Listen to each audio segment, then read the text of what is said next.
উসমান রাজিয়াল্লাহু তাআলা আনহু হতে বর্ণিত, আন্নাহু কানা ইযা ওয়াকাফা আলা কবরিন বাকা, যখন তিনি কোনো কবরের পাশে দাঁড়াতেন কাঁদতেন, হাত্তা ইয়াবুল্লা লিহিয়াতাহু, এত কাঁদতেন যে তার দাড়ি ভিজে যেত।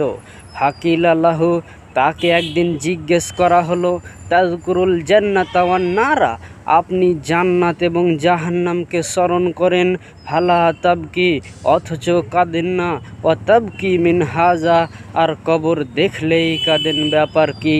তখন তিনি বললেন, ইন্না রাসূলুল্লাহি সাল্লাল্লাহু আলাইহি ওয়াসাল্লাম কল, রাসূল সাল্লাল্লাহু আলাইহি ওয়াসাল্লাম বলেছেন, ইন্নাল কবর আউয়ালু মানজিলিন মিন মানাজিলিল আখিরাহ, পরকালের বিপজ্জনক স্থানসমূহের মধ্যে কবর হচ্ছে প্রথম।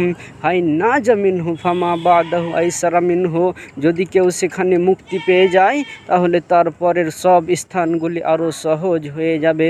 ওয়াইন লাম এনজু মিনহু ফামা বাদাহু আসাদ্দু মিনহু, আর যদি কেউ সেখানে মুক্তি লাভ করতে না পারে তাহলে তার পরের সব স্থানগুলি আরও কঠিন ও জটিল হয়ে যাবে।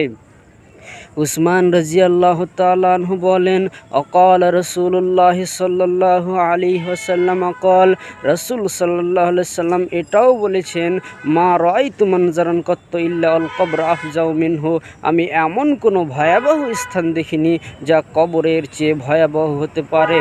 অত্র হাদিস দ্বারা বোঝা গেল যে পরকালের বিপজ্জনক স্থানসমূহের মধ্যে কবর হচ্ছে প্রথম।